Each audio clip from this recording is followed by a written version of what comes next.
Okay, सो अब जो भी अब स्टार्ट करने वाले हैं ना वो इम्यून सिस्टम है। एक इम्यून सिस्टम का एक बेसिक पता होना चाहिए कि इम्यून सिस्टम कैसे, क्या उसको डेवलप करना है, कैसे उसको आइडेंटिफाइड करना है, किस तरह का इम्यून सिस्टम किस टाइम वर्क कर रहा है, किस टाइप के रेस्पॉन्स जनरेट करेगा, ये सारी चीज़ पहले पता होना चाहिए, जब भी हम उसमें कुछ भी कर सकते हैं। ठीक है, तो सबसे पहले हम एक इम्यूनिटी का बेसिक इंट्रोडक्शन समझेंगे, उसके बाद इम्यून सिस्टम का बेसिक इंट्रोडक्शन, उसके बाद सारी जो प्रोसेस है, मैकेनिज्म है, वो हम आइडेंटिफाइड करेंगे। ठीक है, सबसे पहले ये समझते हैं कि इम्यूनिटी कितने टाइप का है, इम्यूनिटी क्या है, कैसे क्या करना है। ठीक है, तो इम्यूनिटी आपको पता होगा, यहाँ पे दो टाइप का इम्यूनिटी दे रखा है। ठीक है, इम्यूनिटी यहाँ पे सबसे पहले आप देखोगे तो कौन कौन सा इम्यूनिटी है, इनेट इम्यूनिटी है, इनेट इम्यूनिटी, और दूसरा जो इम्यूनिटी वो दिया हुआ है वो एक्वायर्ड इम्यूनिटी है, एक्वायर्ड। पूरा कहानी बता देता हूँ यहाँ पे, इनेट इम्यूनिटी, एक्वायर्ड इम्यूनिटी कैसे क्या होता है, इसमें पूरा सिस्टम देख लो एक बार।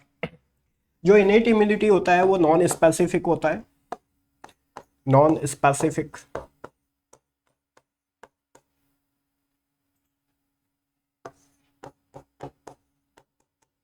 ठीक है, और सेकंड पॉइंट इसमें अगर बात करें इनेट इम्यूनिटी में, तो ये किसके बेस पर वर्क करेगा, बैरियर्स पर, बैरियर्स।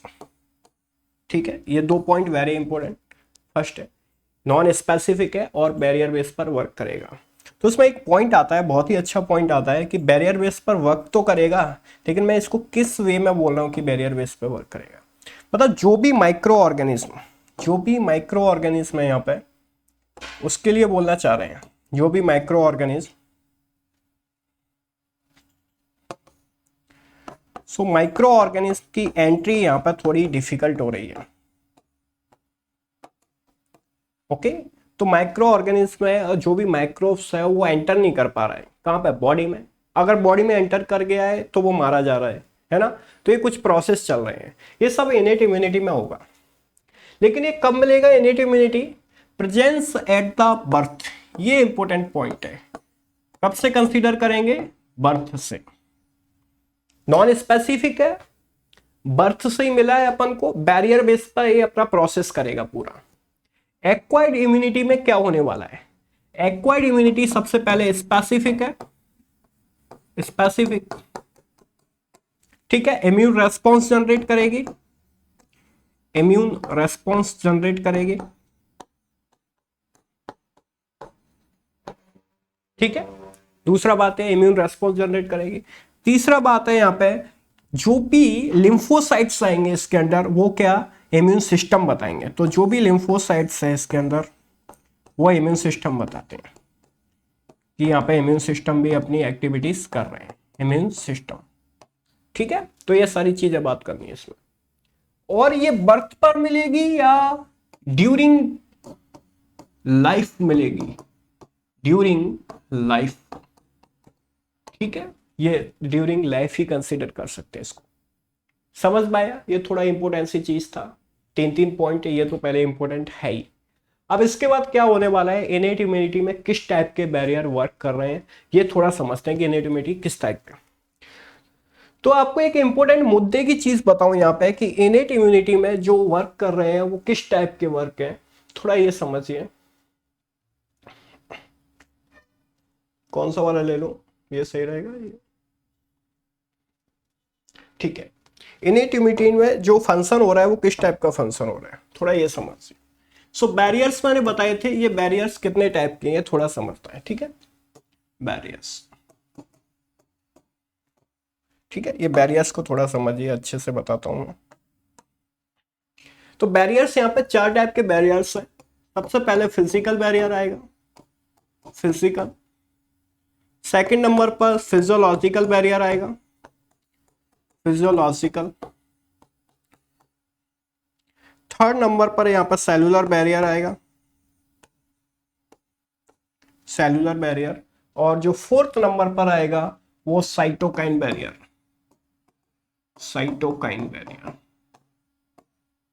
ठीक है, तो अब इसके बेस पर बताते हैं कि इसमें क्या होने वाला है। देखो कितने बैरियर आए इनेट इम्यूनिटी में, फिजिकल, फिजियोलॉजिकल, सेलुलर और साइटोकाइन। अब इसमें होने क्या होने वाला है, मैंने एक सिंपल फंक्शन बताया था कि जो माइक्रोब्स है माइक्रोब्स की एंट्री बॉडी के अंदर नहीं है।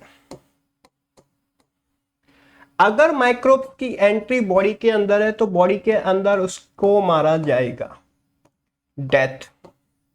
अगर बॉडी के अंदर है तो सबसे इंपॉर्टेंट फंक्शन यही है, prevent micro organism entry of foreign particles also. ठीक है, तो अब इसमें क्या होने वाला है, इसके थोड़ा टाइप समझते हैं अच्छे तरीके से कि इसमें टाइप कैसे कंसीडर कर सकते हैं। फिजिकल बैरियर है, यहाँ पे दो टाइप का दिया हुआ है, दो फिजिकल बैरियर है ना, दो फिजिकल। सबसे पहले स्किन की बात करें तो, और दूसरा म्यूकस की बात करें तो, दो फिजिकल बैरियर हो गए यहाँ पे। फिजियोलॉजिकल बैरियर है यहाँ पे, फिजियोलॉजिकल बैरियर भी यहाँ पे 3 दिए हुए हैं। अगर एसिड की बात करें तो, सलाइवा की बात करें, ठीक है, एसिड और सलाइवा सबसे इंपॉर्टेंट है फर्स्ट, ओके। तो उसके बाद फाइनली अगर टीयर्स की बात करें तो, ठीक है, टीयर्स की बात करें तो टीयर्स थोड़ा स्पेलिंग नहीं दिख रहा।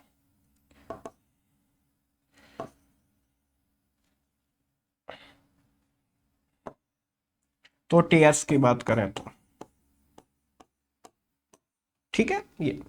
और सेल्यूलर बैरियर है, यहाँ पे 4 टाइप का सेल्यूलर बैरियर दिया हुआ है, तो थोड़ा उसको अच्छे से बता दूंगा। सेल्यूलर बैरियर कौन कौन सा सेल्यूलर बैरियर है यहाँ पे, PMNL, neutrophils, PMNL, okay, neutrophils, macrophage, monocytes और नेचुरल किलर सेल्स, है ना। थोड़ा इसको मैं अच्छे से बता दूंगा अभी।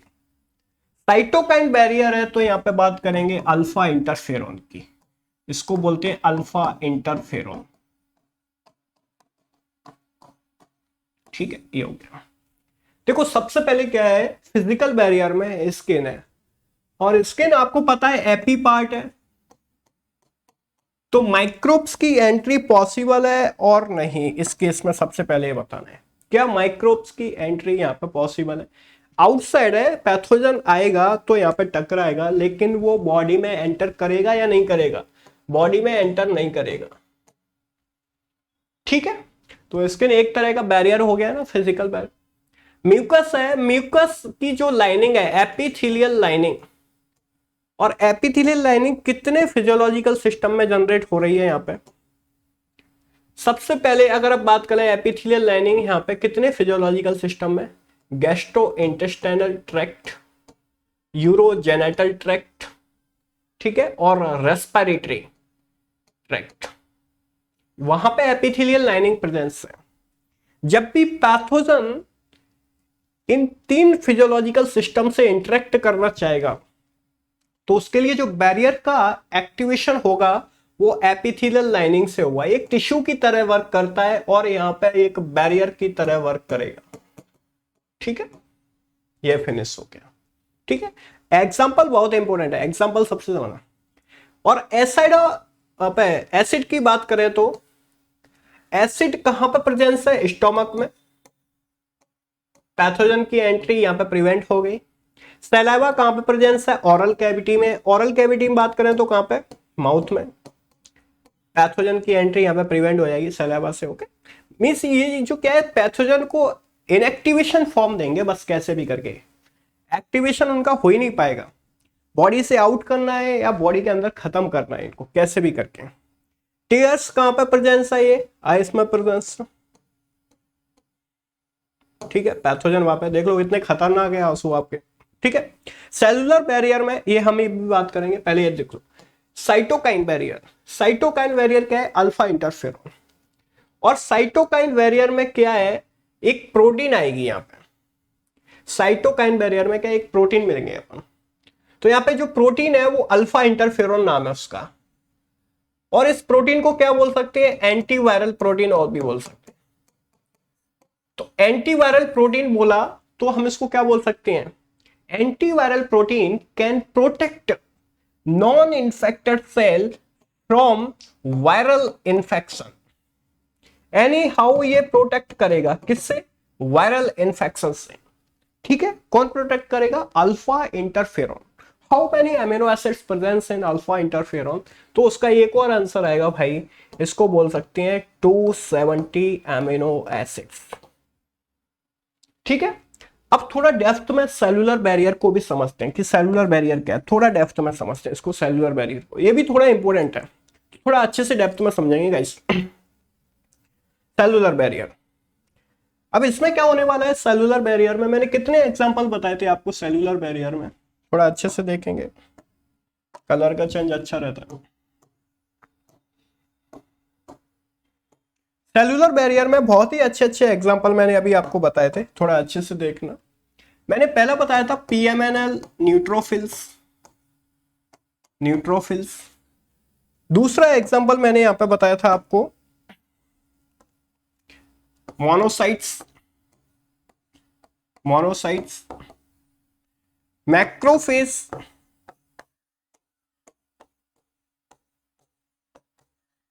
और natural killer cells, NK cells. तो कुछ इंपॉर्टेंट पॉइंट बताऊंगा यहाँ पे। इंपॉर्टेंट पॉइंट क्या है, थोड़ा अच्छे से समझना है इंपॉर्टेंट पॉइंट कैसे क्या बताने वाला हूं। जो पीएमएनएल न्यूट्रोफिल्स है, इसको क्या बोल सकते हैं, polymorpho, polymorpho nuclear leukocytes, leukocytes. ठीक है, न्यूट्रोफिल्स ऐसे बोल देंगे। ठीक है, और जो मोनोसाइट है इसको, ये मोनोसाइट ऑलरेडी बता दिया, मैक्रोफेज और नेचुरल किलर सेल्स। मैक्रोफेज है और मोनोसाइट्स और पीएमएनएल न्यूट्रोफिल्स ये किस टाइप से वर्क करेंगे, ये कहां पे प्रेजेंस है, सबसे पहले आपको पता करना है, ये ब्लड में प्रेजेंस। मीन्स बॉडी ऐसे बोल सकते हैं, ब्लड के अंदर एक बॉडी ऐसे बना हुआ है। अगर इनसाइड देखेंगे तो एक स्यूडोपोडियल बॉडी ऑल्सो, यहां पे स्यूडोपोडियल बॉडी है। जैसे ही पैथोजन इंटरेक्ट करेगा, जैसे ही पैथोजन यहां पे इंटरेक्ट करेगा गाइस, पैथोजन क्या यहां पे इंटरेक्ट करने वाला है, और पैथोजन ने यहां पे क्या इंटरेक्शन किया। ठीक है, पैथोजन ने यहां पे इंटरेक्शन किया, तो यहां पे क्या हो जाएगा, सीडोपोडियल बॉडी से इसका क्या हो जाएगा, फैगोसाइटोसिस मैकेनिज्म। क्या होने वाला है यहां पे, फैगोसाइटोसिस। तो यहां पे क्या बोल दूंगा इसको, फैगोसाइटोसिस। तो ये जो तीनों सेल है, पीएमएनएल, मोनोसाइट्स और मैक्रोफेज, ये किस तरह वर्क करेगी, यहां पे फैगोसाइटोसिस, फैगोसाइटोसिस सेल। ओके, क्योंकि इनका मैकेनिज्म क्या है तीनों का, phagocytosis. But natural killer cell है ये नॉन फैगोसाइटोसिस, नॉन फैगोसाइटोसिस। ये भी इंपॉर्टेंट क्वेश्चन है यहाँ पे गाइस, नॉन फैगोसाइटोसिस। ठीक है, लेकिन ये किस बेस पे वर्क करेगी, नॉन फैगोसाइटोसिस बोल दिया, किस बेस पे वर्क करेगी गाइस, लिम्फोसाइट बेस पर, लिम्फोसाइट्स।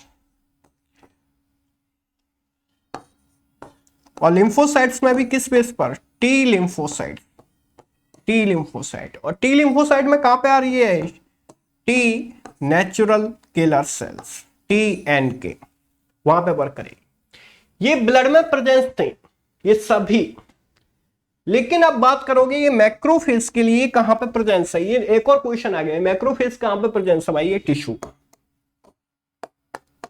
टिश्यू और सभी ब्लड में प्रेजेंस है।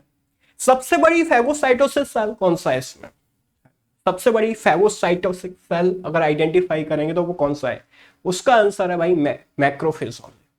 HIV फैक्ट्री भी बोल सकते हैं इसको। ठीक है, इसका आंसर आएगा macrophage, big phagocytosis, big macrophage only, macrophage. Macro word भी दिया हुआ है वहां पे, और फेजेस फैगोसाइटोसिस सेल, तो दो वर्ड यहां पे मिलकर बने, तो ऐसा थोड़ा पता चल गया होगा इस चीज से। ठीक है, तो आपके सारे बैरियर्स कंप्लीट हुए। एक्वायर्ड इम्यूनिटी को बताते हैं कि एक्वायर्ड इम्यूनिटी में क्या होने वाला है। ठीक है, देखो एक्वायर्ड इम्यूनिटी क्या होने वाला है यहाँ पे, बहुत ही अच्छा है एक्वायर्ड इम्यूनिटी भी। तो एक्वायर्ड इम्यूनिटी में मैंने स्पेसिफिक, ड्यूरिंग लाइफ और इम्यून रेस्पॉन्स, ये सारी चीज बताई। तो इम्यून रेस्पॉन्स किस टाइप के हैं, देखो ये प्राइमरी इम्यून रेस्पॉन्स और secondary immune response. Primary immune response जिसकी इंटेंसिटी लॉ होती है सेकेंडरी इम्यून रेस्पॉन्स जिसकी इंटेंसिटी हाई होती है। क्यों होती है लो इंटेंसिटी और high intensity? Because pathogen encounter होता है वो वन टाइम होता है, यहाँ पर pathogen encounter at least 2 times. Okay, जिस भी पैथोजन से एनकाउंटर होता है intensity high intensified, high intensified. क्यों बोल रहे हैं इसको हाई इंटेंसिफाइड? क्योंकि जिस भी पैथोजन से एनकाउंटर हुआ है वो पैथोजन सेम ही है, means encounter by same pathogen, different pathogen से पॉसिबल नहीं है। और इसलिए रेस्पॉन्स को क्या बोल सकते हैं? एनामोनिस्टिक रेस्पॉन्स और secondary immune response. Secondary immune response is excellent, ठीक है, compare primary immune response. Second immune response only highly intensified, ठीक है। नेक्स्ट पॉइंट में क्या बात होने वाली है यहाँ पे? अच्छा वाला लेते हो। नेक्स्ट पॉइंट यहाँ पे वेरी इंपॉर्टेंट, क्योंकि जो इम्यून रेस्पॉन्स है, ये जो दोनों इम्यून रेस्पॉन्स में क्या हुआ है यहाँ पे, प्राइमरी और सेकेंडरी इम्यून रेस्पॉन्स कौन जनरेट, कहां पे जनरेट होगा? ये लिम्फोसाइट पर, लिम्फोसाइट्स। और लिम्फोसाइट्स के बाद क्या मिलेगा यहाँ पे? सेल्स। सेल्स के बाद क्या मिलेगा? Immune system. और इम्यून सिस्टम के बाद क्या होगा यहाँ पे? एक्टिविटीज। एक्टिविटीज देखेंगे, एक्टिविटीज, ठीक है, ये चीजें देखेंगे ना। तो सिरो वन वन तो देखते हैं यहाँ पे वन बाय वन क्या हो रहा है। चलो, सबसे पहले हम यहाँ पे क्या बोलते हैं? लिम्फोसाइट्स, है ना। कितने टाइप के लिम्फोसाइट्स है यहाँ पे ये देखते हैं। लिम्फोसाइट्स,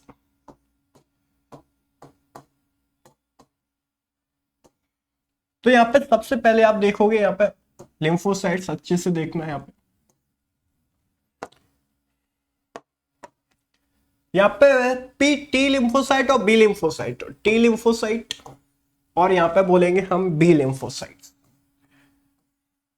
ठीक है, टी लिम्फोसाइट और बी लिम्फोसाइट। इसके बाद क्या होने वाला है ये थोड़ा देखना। जो टी लिम्फोसाइट है वो कहां से प्रोड्यूस हुआ? टी सेल से। और इसको क्या बोल सकते हैं? Cellular immunity, cellular immunity. और इसको क्या बोल सकते हैं? CMIS, cell mediated immune system.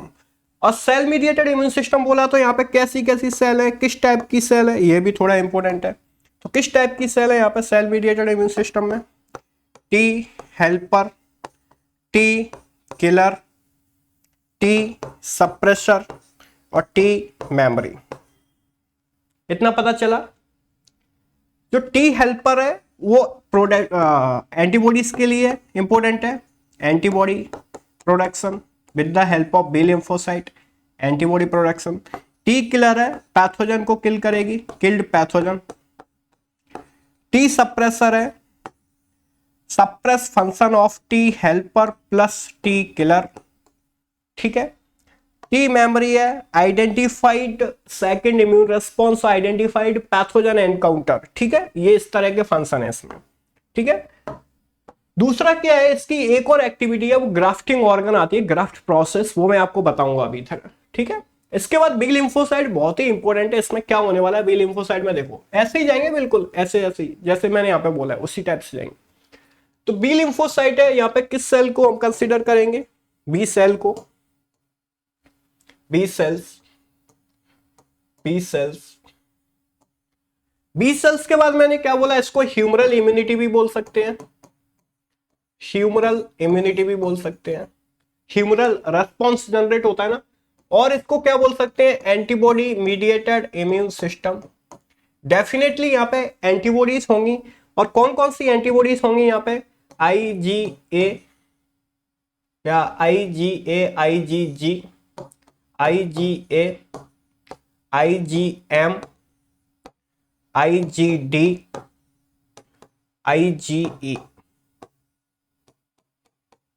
इसका परसेंटेज पार्ट भी इंपॉर्टेंट है गाइस। जो भी एंटीबॉडीज बोला हमने इसके लिए परसेंटेज पार्ट भी इंपॉर्टेंट है, ठीक है। और परसेंटेज पार्ट कैसे इंपॉर्टेंट है गाइस? जो भी एंटीबॉडीज है यहाँ पे ये सब बी लिम्फोसाइट के अंदर आती हैं, पहले बात, ठीक है। IgG, ओके, जो highly antibodies it will come under B lymphocytes. जो आईजीई का परसेंटेज पार्ट है वो 75 to 80% पार्ट है। आईजीए का जो पार्ट है वो 10% है। आईजीएम है जो 5 to 10%, और आईजीडी है 1 to 3%। आईजीई है वो 0.05%। ठीक है, ये परसेंटेज भी हो गया। सबसे इंपॉर्टेंट फैक्ट है आईजीए इसमें, और आईजीए ये आपको पता होगा नेचुरल एंटीबॉडीज किसके यूज में, कोलेस्ट्रॉल।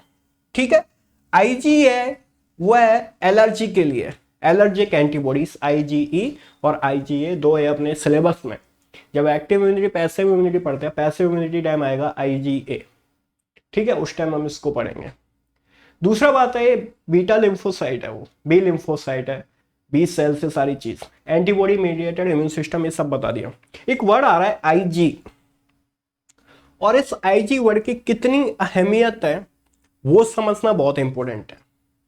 समझोगे कि आईजीई वर्ड की कितनी अहमियत है? तो आईजीई जो वर्ड है, आईजीई वर्ड है, या कोई भी एंटीबॉडीज ले लें, तो आईजी वर्ड क्या है इसमें? आईजी वर्ड है इम्यूनोग्लोब्यूलिन। इम्यूनोग्लोब्यूलिन। अब इसको समझेंगे हम, इसको इम्यूनोग्लोब्यूलिन मॉलिक्यूल भी बोल सकते हैं। ठीक है, इम्यूनोग्लोब्यूलिन मॉलिक्यूल भी बोल सकते हैं। तो ठीक है, इसमें क्या होने वाला है ये थोड़ा अच्छे तरीके से देखते हैं। आईजी मॉलिक्यूल भी बोल सकते हैं इसको, एएमआई एंटीबॉडी मीडिएटेड इम्यूनिटी भी बोल सकते हैं, और एंटीबॉडी मीडिएटेड मॉलिक्यूल भी बोल सकते हैं। और एंटीबॉडी मीडिएटेड मॉलिक्यूल है वो 4 पेप्टाइड चेन से बना होता है। अब 4 पेप्टाइड चेन्स ऐसे बोल सकते हैं, 4 पेप्टाइड चेन्स, इसमें 2 पेप्टाइड चेन्स हैवी चेन और 2 लाइट चेन होती हैं। और जो भी हैवी चेन और लाइट चेन है, इन दोनों में 2 टाइप के जोन होते हैं। अब वो कौन से टाइप के जोन है ये भी इंपॉर्टेंट है। एक तो वेरिएबल जोन होगा, वेरिएबल, और कांस्टेंट जोन। ठीक है, ये 2 टाइप के जोन हो गए। ठीक है, तो इसको थोड़ा समझते हैं डायग्राम के थ्रू, है ना, इसमें थोड़ा इंपॉर्टेंट। मैं आपको ऐसे बोल के बताता हूं कि यहाँ पे ऐसे 2 चेन दी हुई है। ये चेन अभी 2 ही हैं, 4 नहीं है इसमें। जब मैं आपको एक और चेन बता दूं यहाँ पे, और यहाँ पे एक और चेन ऐड कर दूं, तो अब यहाँ पे 4 हो गई है टोटल। कितनी हो गई टोटल? 4 चेन हो गई। अब यहाँ पे मैं क्या, यहाँ पे डाइसल्फाइड बॉन्ड जनरेट कर देता हूँ, है ना। मैं इसको आप ओपनली कर लेना, मैं डायरेक्ट इसको H2 और यहाँ पे H2 बोल देता हूँ, H2। ठीक है, ये आप इसको ओपन कर लेना। जब H2 बॉन्ड को ओपन करोगे तो S ऐसे आएगा कुछ। ठीक है, यहाँ पे जब इसको बॉन्ड को आप ओपन करोगे तब, ठीक है, स्पेस नहीं है इस वजह से मैं ऐसा बोलूँ। दूसरा बात है इसमें किस टाइप के जोन होते हैं। ये जो आपको दिख रहा है ये है लाइट चेन, लाइट चेन। ये आपको जो दिख रहा है वो है हैवी चेन। ठीक है, हैवी चेन। ये है लाइट चेन, लाइट चेन। और ये अब जो आपको दिख रहा है वो हैवी चेन है ऊपर का। ये जो साइट है ये एंटीजन बाइंडिंग साइट है, एंटीजन। ये क्या है? एंटीजन बाइंडिंग साइट है। ठीक है, एंटीजन बाइंडिंग साइट। ये भी यहाँ पे भी antigen binding site, antigen binding site. ये एंटीजन एंटीबॉडी स्पेस है, एंटीजन एंटीबॉडी स्पेस। ठीक है, ऐसे बोल सकते हैं। ठीक है, अब दूसरा बात बता दूं, इसमें 2 टाइप के जोन होते हैं। ऐसे भी बोल सकते हैं इसको, ऐसे भी बोल सकते हैं। ये जो हो गया वेरिएबल जोन होता है ये पूरा, ये कांस्टेंट जोन होता है। ये variable zone of heavy chain, variable zone of light chain, constant zone of variable zone of light chain, sorry.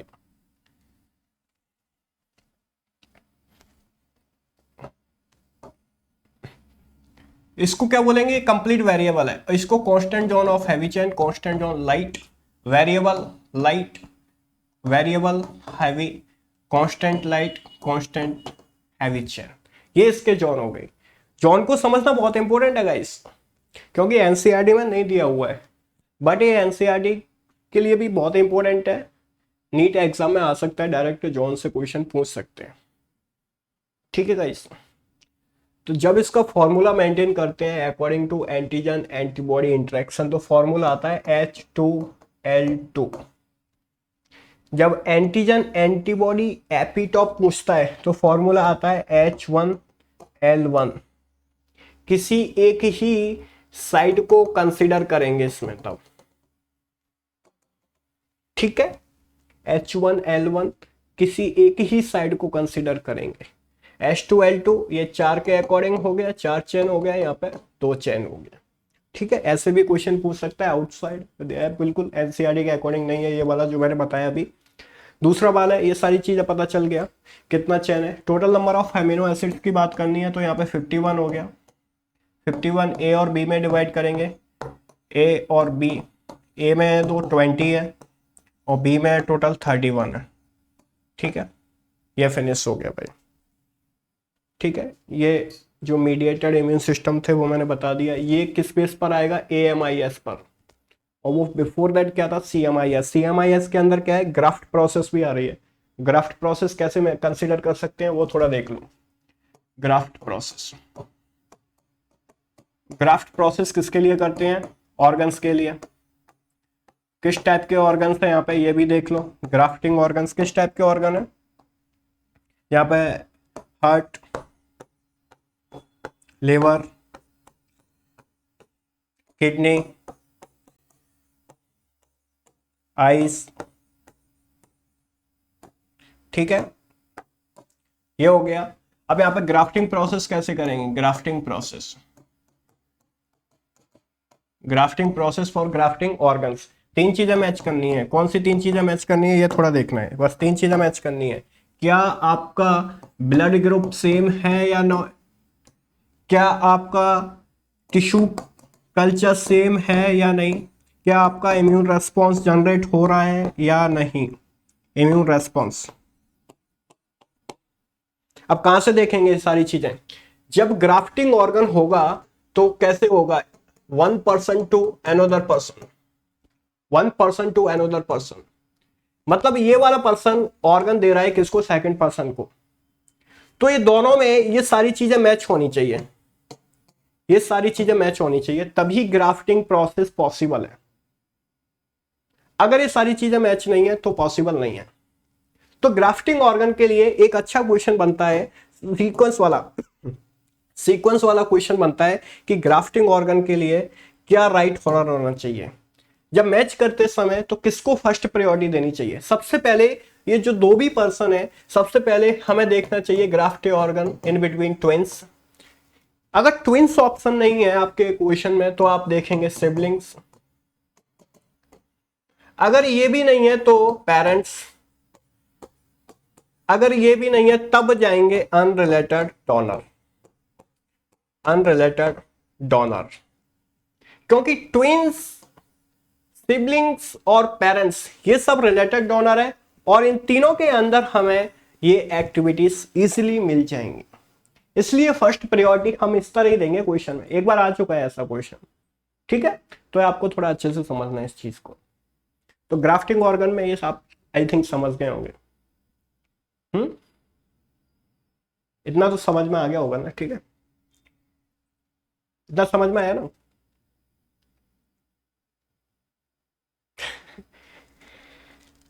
हाँ ठीक, आ गया होगा, कोई बात नहीं।